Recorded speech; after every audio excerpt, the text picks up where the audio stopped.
You know, it's funny when you think about it, whether we're talking about getting in to see the doctor, setting up an important meeting for work, or even just planning a hangout with friends, making appointments. This is something we all do all the time.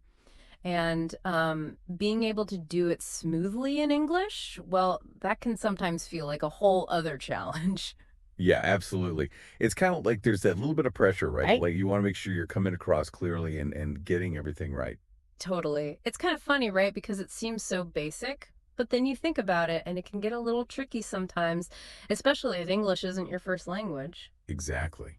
So, what we're going to do today is we're going to make that whole process a lot easier for you.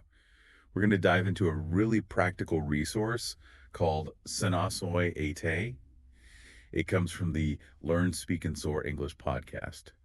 And they actually have a whole episode dedicated to making appointments. A whole episode dedicated to making appointments. I love that level of detail. That's great, yeah. Yeah. So, for this deep dive, what we really want to do is we want to break down this attached text and pull out the most useful stuff. Like, we want you to walk away from this feeling like you're totally ready to book anything in English. Like, understanding not just the words to use, but also the typical situations that come up, how to handle those. Yeah, because it's interesting. It's like, even though making an appointment seems pretty straightforward, there are these kind of almost like unspoken rules or ways that people typically talk in these situations. Mm. And this source material does a great job of breaking all of that down. Mhm. I mean, even starting with something as basic as like, what is an appointment? Yeah, exactly. What is an appointment? Like, we all use that word, Yeah, we all use it. but, is there actually like a formal definition? Right. And the source actually gives us a really clear definition. It says an appointment is simply a planned meeting with someone at a specific time, and it could be for work, health, really, whatever reason. It's that designated slot in the schedule, right? Like, Huh. okay, this time is for this purpose.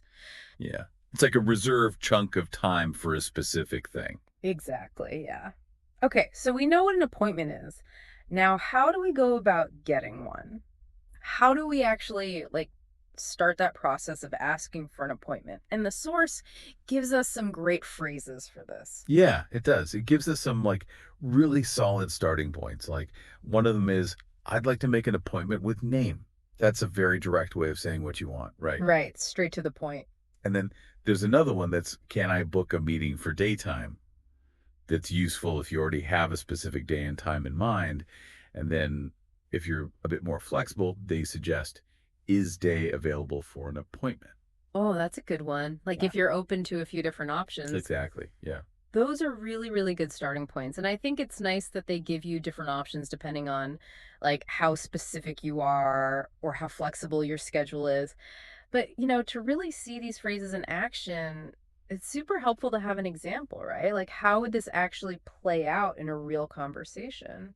Yeah, because sometimes it's hard to imagine like how these phrases would fit into a natural back and forth. Right, exactly. And that's where this little scene they provide is really valuable. It's a conversation between a guy named John and a receptionist at Greenfield Clinic. It's like a mini role play. We get to see how these phrases are actually used. Totally. Uh, Okay, so John calls up and he says, "Hi, this is John Carter. I'd like to make an appointment with Dr. Smith." Straightforward, right? yep, no beating around the bush. And the receptionist, super professional too. She asks, "Certainly, Mr. Carter. What day were you hoping for?" She's setting the stage for that negotiation. Like, okay, let's find a time that works. Exactly. And John says, "Would Thursday be possible? Is Dr. Smith available then?" See, he's using one of those key phrases, checking availability, and it sounds really natural. Yeah, it flows really nicely in the conversation. But then, of course, we hit a very common scenario. The receptionist says, I'm afraid Dr. Smith is fully booked on Thursday. Now, fully booked is another one of those phrases we're going to want to come back to and really understand. Definitely. Because that's something you hear all the time, right? Like, "Oh, sorry, we're fully booked." All the time. Yep. But the thing is, the receptionist doesn't just stop there. She immediately offers an alternative. She says, how about next Monday? Oh, that's good. So she's not just shutting him down. Exactly. And this is a really important point. Even when that first choice doesn't work out, the conversation keeps going. She's giving him another option. Hmm. And it shows how important it is to be flexible, right? Like Yeah. to have a couple of days or times in mind. Right, because things book up. Okay, so Monday doesn't work for John. He says, unfortunately, I'm busy all day Monday. Can he do Tuesday at all? So he's being proactive, trying to find a time that works for both of them. Yeah, he's keeping that ball rolling. He's not just giving up. Right, exactly. And this time, it works out. The receptionist says, let me see. Yes, Dr. Smith has an opening on Tuesday at 10 a.m. And notice how she's giving him a specific time, which avoids any confusion later on. Yeah, that clarity is crucial. No ambiguity. And then John wraps it up perfectly. He says, that works for me. Thank you. Yeah. Simple, polite, and it confirms everything. Yeah, it ticks all the boxes. So in that short conversation, we really see those typical steps of making an appointment. We see those key phrases in action, and it's all very natural and easy to follow, right? It is, yeah. It demystifies the process. Yeah. And building on that, the source then delves into some of the really useful vocabulary that came up in that conversation. Because, understanding these specific words and phrases is like essential to navigating these situations. Oh, for sure. Like it's one thing to kind of hear the words, but another thing to actually know what they mean. Right, exactly. So the first word they break down is available. They define it really simply: free or not busy. And they give the example, is Dr. Smith available on Thursday? Okay. It's such a basic word, but it's at the heart of this whole process. Yeah, because you're essentially asking, is this person free to meet with me at this time? Okay, then they talk about fully booked, which is kind of the opposite, right? Yeah, the flip side. And they define it as no available time slots. And their example is, sorry, we are fully booked today. This is a phrase you're going to hear a lot, so it's good to know what it means. Absolutely.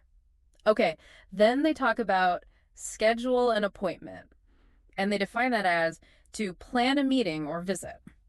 Their example is, can I schedule an appointment for next week? So this is the action itself, right? Like actually booking that time. Yeah, it's that active step of getting on the calendar. And then they have double check, which they define as to check something again. Their example is, let me double check the doctor's schedule. And this one is important because it kind of prepares you for that moment where there might be a pause while the person, looks things up or confirms details. Yeah, like don't freak out if there's a little silence. They're probably just double checking something. Knowing these specific words, like really having them in your vocabulary, it just puts you in a much stronger position, right? Totally. It's like you're not just hearing sounds, you're actually understanding the meaning. Right. It gives you more control over the situation. Exactly. And then the source goes beyond just vocabulary and actually talks about some common mistakes that people make when trying to book appointments in English, which I think is so helpful. Oh, definitely. Because sometimes we don't even realize we're making these mistakes. So, what are some of the ones they point out? Okay, so one of the big ones is forgetting to suggest another time if your first choice isn't available. Oh, yeah, that makes sense. Like you kind of get stuck. You get stuck, right? Right. But their solution is super simple. Always ask, how about another day? It shows that you're willing to be flexible and that you're proactive about finding a solution. It shows you're serious about getting that appointment, right? Exactly. Another mistake they point out is not actually confirming the appointment details. They say it's really important to say something clear like, that works for me, or day at time is perfect. It leaves no room for misunderstanding. Yeah, that makes sense. It's like make sure you're both on the same page before you hang up. Absolutely. And then finally, a point that's important in any interaction, really, is politeness. They remind us to use please and thank you. Oh, absolutely. Those little words go such a long way. Huge difference. Even if it's just a quick phone call, being polite helps to create a positive interaction. Okay, so we've talked about vocabulary, common mistakes, and then the source actually includes this little section called practice time, where you can kind of test yourself. It has a scenario where a character named Sarah is acting as the receptionist at City Dental. And of course, you, our listener, can't verbally participate right now, but it's still a good way to see how these calls typically go. Yeah, it kind of walks you through it step by step. Exactly. So in this scenario, the person trying to book an appointment is told that Monday is fully booked, which again, that's something we see all the time, right? Yeah, it's that classic situation. And Sarah, the receptionist, she offers an alternative. She says, "Would Wednesday at 2 p.m. work for you?" So again, it reinforces that idea of having a backup option and being open to different possibilities. And it shows that often making an appointment is kind of like a little negotiation. You're trying to find a time that works for everyone. Exactly. And to kind of bring everything together, the source gives us some final tips.